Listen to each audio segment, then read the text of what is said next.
Mais uma vez, shalom a todos. Shalom. Nós estamos aqui para celebrar hoje a festa de Purim. Eu gostaria de convidar os irmãos a abrirem as suas Bíblias em Esther capítulo 5, verso 1, onde está escrito assim. Por favor, fique de pé para que nós possamos ler a palavra do Senhor. Esther capítulo 5, verso 1.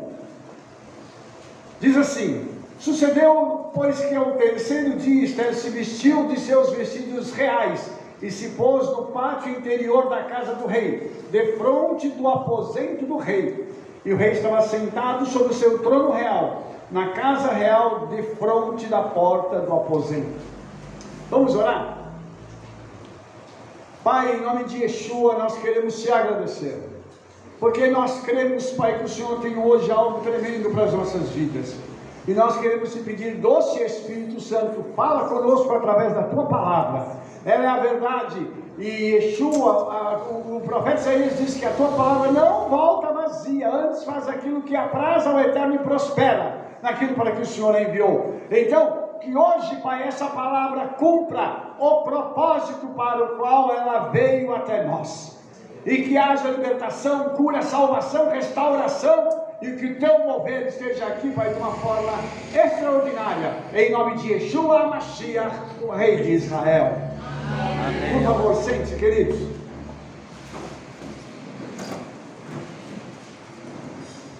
Vamos contextualizar esse versículo aqui. Esther capítulo 5 está falando daquele momento em que já aconteceu uma revolução no reino de Assuero. O que tinha acontecido? O rei deu uma festa, a rainha Vasti foi chamada para estar lá, num determinado momento da festa. Ele chamou gente que veio de 127 países. Veja bem, que esse homem tinha um reinado muito extenso. Ele era rei de 127 países diferentes. Então ele chama Vasti, Vasti se recusa a ir. E ele então destitui Vasti do trono. Eu vou ser rápido para a gente poder entrar no contexto. E aí, ele se aconselha, e um dos conselheiros diz: rei, busque entre as moças do império aquela que melhor te agradar. Então ele chamou moças de 127 países diferentes para escolher uma. Segundo nós temos conhecimento, esse foi o primeiro concurso de beleza do mundo. E quem é que ganhou o concurso de beleza? Esther, uma judia. Aquela que era mais improvável, ela acabou sendo colocada ali. E é uma coisa interessante, porque ela se preparou, e ela não se preparou como as outras. O eunuco que estava cuidando dela colocou ela num lugar separado, porque o que ela fazia era diferente das outras, porque ela era uma mulher temente ao Eterno. Quando uma mulher teme ao Eterno, ela tem ações e atitudes diferenciadas daquelas outras mulheres. E quando ela chegou na presença do rei, a Bíblia diz que o rei olhou para ela e a amou. Por quê? Quando o rei olhou para ela, ele enxergou em Esther algo que ele não enxergou em mulher nenhuma que já tinha passado diante dele. Agora você imagina o que é isso? Isso é aquilo que a gente chama de amor à primeira vista. Mas aconteceu algo tão extraordinário que o rei, quando olhou para ela, viu a luz do Senhor nela. E ela, então, ela é coroada no lugar de Vasti. Só que ela não falou para o rei quem ela era, de que povo ela procedia e quem eram os seus familiares. E aí, no meio dessa bênção toda, tem um camarada que ele é elevado ao cargo de primeiro-ministro, e o nome dele era Ramã. E Ramã, ele era um cara muito orgulhoso. Pensa num cara arrogante. Multiplica por 10, era Ramã. E Ramã agora vai chegar num ponto em que todo mundo se curva diante dele. Mas tem um homem que quando ele passa por Ramã, não se curva. Só abaixa a cabeça, se cumprimenta ele, mas não se curva. O nome desse homem Mordecai, ou Mordecai, ou Mardoqueu, como tem algumas traduções. Por que ele não se curva? Porque um judeu só se curva diante do Eterno. E ele é um homem fiel, e vai pagar um preço alto por isso. E qual será o preço? Haman vai fazer um decreto que vai valer em todos os 127 países, pedindo a morte dos judeus. Olha, por causa de um, ele vai matar todos.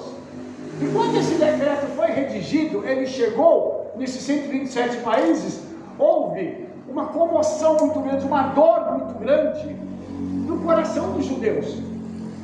E os nossos irmãos começaram a pensar o seguinte: agora nós temos data de validade, dia 13 de Adar, nós vamos morrer. Tinha 11 meses até essa data. Você imaginou o sofrimento de alma? As emoções dessas pessoas como ficaram? E eles passavam pelas ruas e as pessoas diziam: está chegando a hora, né? Nós vamos matar vocês. Você já imaginou isso? E aí, irmãos, chegou um determinado momento em que, quando Mordecai recebe o decreto, ele coloca pano de saco, coloca cinza sobre sua cabeça e vai de frente do palácio e senta, para se humilhar diante do Eterno. Ele, de frente do palácio real, ele está de frente do local onde a autoridade emana daquele local, daquele país, para dizer o seguinte: eu estou me humilhando aqui, porque tem uma autoridade maior que vai me ver sentado aqui. Só que a notícia chega até Esther, e quando chega até ela, fala assim: o Mordecai está sentado lá, está acontecendo assim, assim, assim. Ela disse assim: pergunta para ele o que está acontecendo, que eu quero saber, eu preciso saber. Quando ela recebe o decreto, ele diz assim: você tem que fazer alguma coisa. E ela fala assim: eu não posso entrar na presença do rei, porque o rei está num período de negociações. Já há bastante tempo os emissários dos países estão vindo para conversar com o rei. Eu não posso entrar na presença dele. E Mordecai diz assim: se o livramento não vier através de você, vai vir através de outro, mas tu e a casa de teu pai perecerão. Ou seja, ela no palácio morreria e ele também. O que Esther responde? Vamos fazer o seguinte: eu vou jejuar com as minhas meninas, manda todo mundo jejuar por mim, 3 dias de jejum, porque depois eu vou me apresentar diante do rei, aconteça o que acontecer, eu vou para lá. E é a esse momento que nós chegamos agora ao 3º dia. Esther agora se veste para ir conversar com o rei. Por que que é o 3º dia? O que que tem o 3º dia? O número 3 é transição. Imagina uma mulher orando. Os irmãos imaginaram uma mulher orando? Imagina uma mulher de jejum, 3 dias orando. A irmã está quase voando. Uma mulher orando já é um negócio fantástico. Uma mulher de jejum, 3 dias e orando, então é uma coisa sobrenatural. Haveria uma transição naquele momento. Então, pela tradição rabínica, esse 3 mostra essa transição. E aí, irmãos, Esther vai fazer uma coisa. O texto diz que ela vestiu os vestidos reais. O que é isso? Aqui tem uma coisa que nós descobrimos, fomos atrás de uma informação e descobrimos algo aqui muito interessante. A palavra vestir-se é labesh, que significa se vestir, cobrir, colocar sobre algo, sobre si, se envolver uma vestimenta, uma roupa. Só que essa roupa em hebraico não é uma vestimenta comum, porque é uma vestimenta que a maioria das pessoas não usa. Então essa vestimenta, segundo os nossos sábios, é uma vestimenta reservada para indivíduos especiais. E essa palavra, ela é colocada no modo construto para falar sobre levush malhut, que é traduzido como roupas reais, mas eu vou te mostrar uma outra coisa aqui. Ou levush sak, que é o pano de saco, a roupa de saco. Então, essa roupa não é qualquer um que veste. mas pessoas especiais. Mordecai vestiu o levush sak, que é a roupa de saco. E Esther vestiu o quê? O levush malhut. Mas o que é isso, Rabino? O que é isso? Os nossos sábios, eles dizem o seguinte, que a palavra levush, ela vem de uma raiz que fala que essa roupa impõe respeito e ela impede que você seja tido como um covarde. Eu não sei se você entendeu isso. Quem veste essa roupa diz assim: eu tenho uma identidade e eu vou sustentar essa identidade até o fim. A pessoa não se esconde, ao contrário do que estava acontecendo com Ramã. Ramã estava com pose de bonzinho, mas era um tirano. Na realidade, Ramã tinha um plano, que segundo os nossos sábios dizem, o plano dele era tomar o governo do rei. Mas isso fica para depois. O nosso sábio Yohanan chamou essas roupas de honra. Então, tanto o pano de saco quanto a roupa real são roupas de honra, na qual nós nos apresentamos em público respeitosamente. Aí você vai dizer assim: Rabino, mas como que eu vou me apresentar respeitosamente de pano de saco? Porque você vai estar dizendo quem você é, sem medo. E as pessoas vão precisar olhar para você e vão dizer assim: esse homem ou essa mulher está debaixo de um propósito, e eu preciso respeitar o que ele está fazendo. Não é qualquer pessoa que tem coragem de sair de pano de saco na rua. Aliás, usar pano de saco já é para poucos, sair na rua, muito menos. E por que, irmãos? Porque isso denota a identidade de quem está debaixo de um propósito, de quem está se humilhando diante do Deus dos céus, para que algo diferente possa acontecer. Só coloca pano de saco quem está querendo incitar o Eterno e dizer assim: olha para mim, dê atenção ao que eu estou fazendo. Eu estou aqui de pano de saco, me humilhando diante de ti, porque eu preciso que o Senhor me ouça. Você acha que quando Mordecai colocou o pano de saco, ele não foi ouvido nos céus? Ele foi ouvido na terra. Você acha que ele não foi ouvido nos céus? Colocar pano de saco é uma experiência ímpar. Não é para qualquer um. Nós tivemos a oportunidade de participar de alguns momentos da nossa história e colocar pano de saco. Um deles foi quando a Rebete estava muito ruim. E num determinado momento lá que ela estava doente, ela não apresentava melhor, não acontecia nada. A gente já não dormia, tinha uns 3 dias. E ela estava passando mal, parecia que ela ia morrer, desmaiava, voltava, desmaiava, voltava. Eu coloquei pano de saco e no 3º dia eu falei assim: Senhor, eu não estou aguentando isso. Eu não vou aguentar ver a minha mulher morrer, então eu quero pedir uma coisa para o Senhor essa noite: me mata.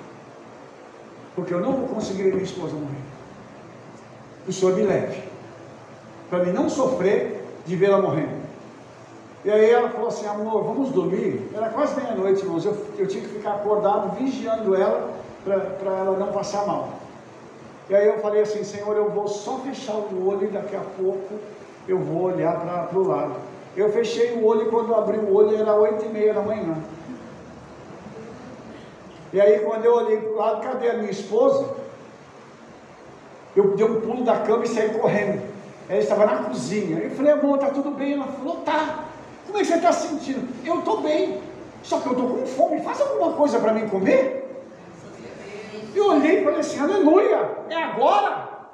Aí eu fiz para ela aquele pão com manteiga na chapa. Ela comeu 1, comeu 2, faz mais. Eu falei: faço. Ela não estava comendo, irmãos. Essa mulher estava desaparecendo. E de repente, de um dia para o outro, veio a cura. Vocês vão estar entendendo? Quando você coloca pano de saco, você entra numa dimensão diferenciada do reino espiritual. É quando você diz para o Senhor assim: é tudo ou nada. Nós vamos fazer algo. E ele fez. Aí, vamos voltar para Esther. Ela vai se vestir com as vestes reais. A palavra real aí é Malhut. Só que Malhut em hebraico significa poder soberano, soberania, domínio. E essa palavra foi traduzida por reino. Você vai falar assim, Rabino, ela se vestiu do reino? Não, porque o reino dá a ideia de fisicalidade. Ela se vestiu do poder soberano. O que significa isso? Um poder que desceu dos céus e envolveu Esther. Como é que é o nome desse poder? Espírito Santo. Depois de 3 dias de jejum, irmãos, não deu. Ela foi cheia do Espírito Santo. Esse poder veio e revestiu Esther de uma tal forma que quando Esther chegou e disse assim: eu vou agora para a presença do rei, ela se vestiu e ela foi. Só que o rei tinha uma agenda. E o guarda que estava na entrada do palácio, naquele compartimento onde o rei atendia as pessoas, ele estava com uma lista. E quando a rainha chegou, ele olhou e disse assim: eu quero entrar, que eu quero falar com meu marido, com o rei. Ele olhou na lista e falou assim: rainha, respeitosamente, a senhora não foi arrolada aqui. Aí a minha opinião, ela deve ter olhado para ele e dito assim: abre a porta, porque eu vou entrar. Mas rainha, o rei não chamou a senhora, e se a pessoa entrasse sem ser chamada, morria. Vou abrir um parêntese: é tudo ou nada mesmo. Ela arriscou a vida dela para alcançar aquilo que ela precisava, que era a nossa vitória. Porque não foi só deles, essa vitória vem pelos séculos até chegar no dia de hoje. E o guarda olhou e falou: mas rainha, ela disse assim para ele: abra a porta agora. Quem pode manda, obedece quem tem juízo. O guarda abriu as portas e Esther entrou. Eu imagino Esther entrando por aquele compartimento, o rei conversando com os emissários, e ele ocupado com aquelas pessoas, e de repente alguém diz assim: a rainha está entre nós. E aí o rei olha para ela: será que eu chamei ela? Eu coloquei ela na agenda? E aí, na minha opinião, o Espírito Santo falou assim: olha como ela está linda. E aí, quando o rei olhou para ela, aquela mulher cheia do Espírito Santo brilhando, aquela mulher com aquela glória toda, com todo aquele esplendor do Senhor sobre ela, depois de 3 dias de jejum e oração, o rei pega o cetro e inclina para ela, aponta o cetro para ela dizendo assim: eu quero te receber.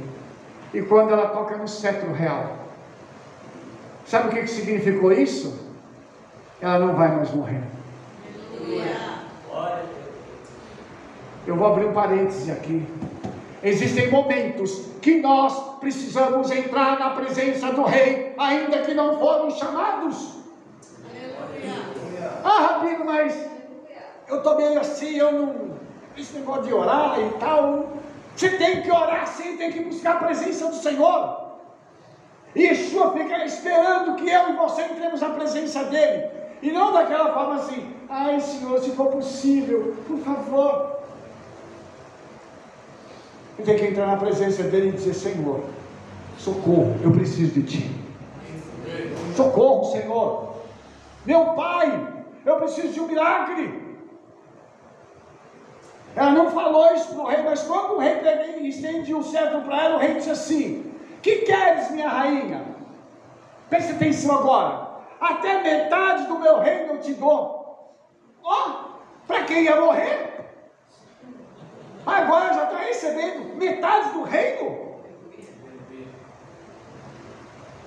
Você percebe, irmãos, que muitas vezes nós somos negligentes na nossa oração, na nossa entrada na sala do trono, porque nós achamos que nós não vamos ter guarida ali, que o Senhor não vai receber a gente.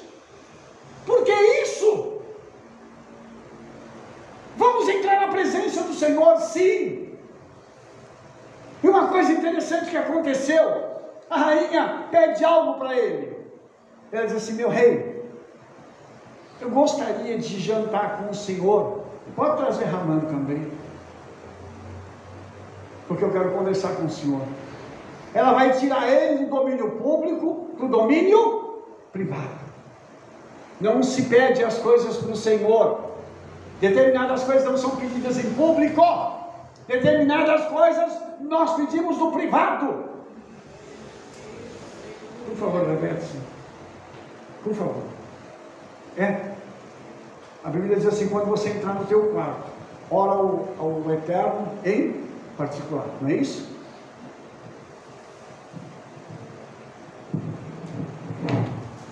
Na tradição judaica, sabe onde é que é o quarto? Aqui. Por que você acha que a gente se cobre com talite para orar? Para a gente entrar num lugar reservado, onde as outras pessoas não têm acesso. É entrar lá e falar assim: Yeshua, eu preciso de ti. Eu já fiz de tudo, mas nada deu certo. Está tudo fechado, Senhor. Eu não consigo mais entender por que o Senhor está fazendo isso comigo. Ele diz assim: vem cá que nós vamos conversar. Quando Esther chama ele para jantar, tem uma estratégia por trás disso. Tem uma estratégia por trás disso. Quando a gente trabalha com negócios, e você tem um grande negócio para fechar, você não fecha dentro da empresa. Você fecha onde? Num restaurante. Você leva a pessoa para jantar, para almoçar e leva um contrato junto. Eu fiz isso muitas vezes quando eu era vendedor. Grandes negócios são fechados nos momentos de intimidade. Tem um negócio que a Esther quer fechar com o rei. É um negócio de vida. E isso não é público. Isso tem que ser privado. Só que, quando ela chama Ramã, ela tem uma outra estratégia por trás. Ela quer também revelar o inimigo. No dia que você for receber a sua vitória, o seu adversário vai se revelar e vai ser envergonhado. Você entendeu isso? Esther foi uma estrategista. Essa mulher teve uma sabedoria fora do comum. Oxalá todas as mulheres do Shema Israel tenham essa sabedoria. E aí Esther chama ele. Só que antes disso, ele sai, antes desse segundo encontro, ele sai feliz e a mulher dele fala assim: olha, você tem que acabar com esse tal de Mordecai. Constrói uma forca para ele. Enforca esse camarada aí. Ele manda fazer no pasto da casa dele uma forca de 50 côvados. O côvado é meio metro. Faz as contas, 25 metros, um prédio de 8 andares. Aí você diz assim: Rabino, para que uma coisa dessa? É porque ele queria envergonhar não só Mordecai, mas todos os judeus com a morte dele. Ele ia pendurar Mordecai ali e dizer assim: isso vai acontecer com vocês, eu estou dando o exemplo. Isso é uma forma de intimidar as pessoas. É intimidação pública. Ele queria fazer isso. E aí, o rei vai dormir. E quando o rei tem insônia, ele pede para ler as crônicas, que são o quê? É o jornal do dia. O que aconteceu lá? E quando estão lendo as crônicas para ele, alguém lê para ele dizendo o seguinte: olha, teve um atentado contra o senhor, rei. Esse atentado foi descoberto por uma pessoa e aqueles que iriam matar o senhor morreram. E disse assim: quem foi que descobriu isso? Aí disse assim: está escrito aqui que foi um tal de Mordecai. Alguém fez alguma coisa para honrar esse homem? Não está escrito nada aqui não, rei. Isso já era de manhãzinha. E quem é que estava chegando no palácio? Ramã, para pedir a morte de Mordecai. Veja bem a sincronia do céu. No momento que o inimigo fala assim: agora eu vou vencer, o Senhor fala assim: opa, só que não. Eu tenho algo preparado para você, Satanás. Só que você não conta com aquilo que eu vou fazer, porque eu faço e você não sabe o que eu estou fazendo. Isso é o Senhor falando com o Satanás, obviamente. E aí, irmãos, o rei fala assim: Ramã, vem cá. Manda chamar Ramã no quarto dele. Ramã, o que você acha que um rei deve fazer para honrar um homem? Aí ele começa a dizer que, ó rei, que pegue o seu cavalo, que ele possa cavalgar no teu cavalo, vestir a tua coroa, vestir o teu manto, e que saia proclamando na cidade. Assim fará o rei ao homem que ele deseja honrar. Ele disse: Ramã, muito bem, excelente, Ramã. Agora você vai fazer o seguinte: pega todos esses apetrechos e você vai pegar o judeu Mordecai e vai fazer isso com ele. Ele, hã? Cadê o pedido de morte que ele ia fazer? Acabou. Mordecai vai ser honrado? Ainda não. Mas uma coisa que nós temos visto durante esses anos todos é que o Senhor começa a mostrar o princípio de honrar. Ela vem devagarinho. Se prepare para essa semana você ser honrado. Aceite a honra. Aceite o que o Senhor vai fazer. Porque tem gente que diz assim: ah, não precisa. Precisa sim, porque o nome do Senhor precisa ser glorificado. E mais, irmãos, quando ele faz isso, ele é obrigado a fazer isso, né? Ele passeia com o Mordecai depois tira aquelas vestes, põe um pano de saco e volta para frente do palácio, porque o propósito dele ainda não foi cumprido. Nesse ponto, irmãos, Ramã vai para casa e a mulher dele solta uma palavra dizendo assim: olha, se você já caiu diante desse judeu, se prepara porque a coisa vai piorar. Essas são as minhas palavras interpretando. Aí ele é chamado para um banquete com Esther. Quando ele vai para o banquete, eles estão lá conversando, aquele papo gostoso. De repente o rei fala assim: ó, minha rainha, o que você quer? Até metade do meu reino eu te dou. A segunda vez. Todas as vezes que na Bíblia algo acontece duas vezes, é porque o Senhor tem pressa de fazer aquilo. Eu estou repetindo essa palavra duas vezes para você, para declarar o seguinte: que o Senhor tenha pressa em te honrar em nome de Yeshua. E aí a rainha Esther, ela começa a falar com o rei, diz: olha rei, eu quero que o Senhor dê a minha vida e do meu povo por despojo, porque fizeram isso. E aí o rei ouve e diz assim: querem matar você? Querem matar seu povo? Mas quem fez isso? E Ramã aqui do lado com ele. Aí ela diz assim: esse homem aqui que o senhor está vendo, o mau Ramã que fez isso. O rei olha e fala assim: vai matar minha esposa? De jeito, o rei levanta e sai indignado. Ramã vai tentar consertar. Imagine o choque que ele tomou e falou assim: a rainha é judia? Como assim? Eu fiz um decreto para matar a rainha? Eu acho que é tipo assim: por essa eu não esperava, né? Um tiro no pé. Aí ele vai tentar conversar com a rainha, ele tropeça e cai em cima da rainha, e o rei está entrando. Parece cena de filme, né, irmãos? Parece um roteiro de filme. O rei olha e fala assim: além de matar, você quer abusar da minha esposa, né? Chama os guardas, fala assim: pega esse homem e prende ele. Aí um dos guardas fala assim: ó, rei, eu não queria contar nada não, mas eu sou obrigado a contar para o seu negócio. Esse camarada fez uma forca para Mordecai de frente à casa dele, de 50 cômodos. Ele falou assim: não tem problema, enforca ele lá. Você não entendeu? Eu vou desenhar. O que fizeram contra a nossa vida vai vir contra essa pessoa em nome de Yeshua. Você entendeu que o mal vai retornar na mesma medida? Aí quando a Torá diz assim: olho por olho, dente por dente, ela está dizendo o seguinte: a lei do retorno existe e ela virá. Por favor, entenda isso. Nós estamos vivendo um momento profético da história. Hoje, todos esses fatos aconteceram, e no dia da morte dos nossos antepassados, o Senhor vira esse jogo. Então, quando isso aconteceu, irmãos, o rei diz para Esther assim: mas me conta aí, o que está acontecendo? Ela disse assim: inclusive meu primo está sentado lá com um pano de saco. Quem que é seu primo? É o Mordecai. Ele manda chamar ele aqui. Mordecai vem e recebe o anel que o rei tirou do dedo de Ramã, e ele recebe vestes reais, vestes de azul e branco, que por acaso são as cores da bandeira de Israel. Eu vou falar uma coisa para você. Um homem que estava vestido de pano de saco, depois dessa palavra, se torna o segundo depois do rei. Isso só aconteceu na história com outro homem chamado Yosef, ou José, como você conhece.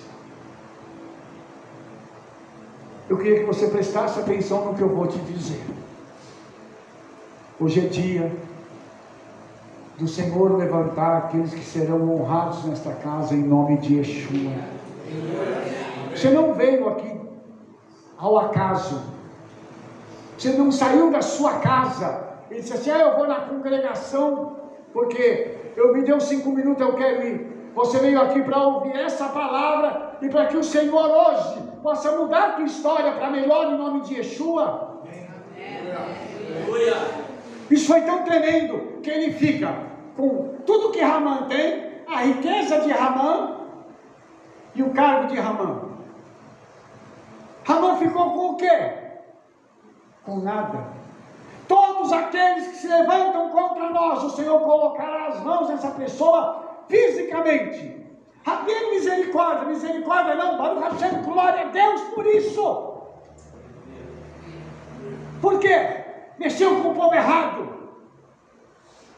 O Eterno diz para Abraão assim: abençoarei os que te abençoarem, em contrapartida, amaldiçoarei os que te amaldiçoarem. Mexe com Israel, mexe com o judeu, para você ver. Ele quis mexer e recebeu na justa medida de volta. Por que isso tudo aconteceu? Porque uma mulher entrou no meio da história, cheia do Espírito Santo, e disse assim: eu vou resolver esse negócio. Todas as vezes que uma mulher ora, ela é ouvida diferente da oração do homem. A mulher, ela tem duas coisas. Ela tem útero. E quando ela ora, ela gera. E começa a trazer à existência aquilo.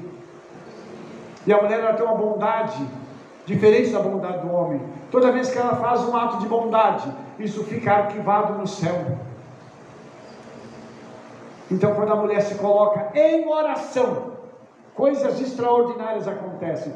Por isso, tem mulher que recebe mais bênção do que homem. Eu digo isso para vergonha nossa, tá? De homens. Tá? Eu quero convocar os homens aqui para a gente poder começar a orar mais, jejuar mais. Amém. Homens, alô? Aleluia. Por que isso? Porque uma mulher entrou para resolver tudo. A vitória só foi possível porque Mordecai se levanta primeiro e Esther vai na conversa dele, vai no conselho dele para poder fazer com que nós estivéssemos vivos hoje.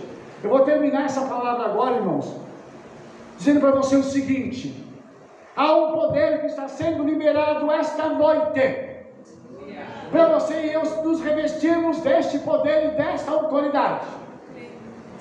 Para quê? Para que nós possamos entrar na presença do Senhor e dizer: Senhor, eu preciso de um milagre. Eu preciso que o Senhor mude uma situação na minha vida, na minha família, na empresa onde eu trabalho, na escola, em todo lugar, Pai. Eu preciso que o Senhor mude. Hoje é o dia disso começar. Por isso, irmãos, Purim é uma festa tão especial, porque Nimrod está sendo vencido agora. Está vendo uma batalha nos céus, irmãos. Nós não estamos enxergando isso, mas isso está acontecendo agora. O inimigo está sendo derrotado agora. E todos aqueles que estão debaixo da autoridade dele estão sendo vencidos agora. Aqueles que fizeram planos e projetos contra a minha vida e a sua estão sendo colocados por terra hoje.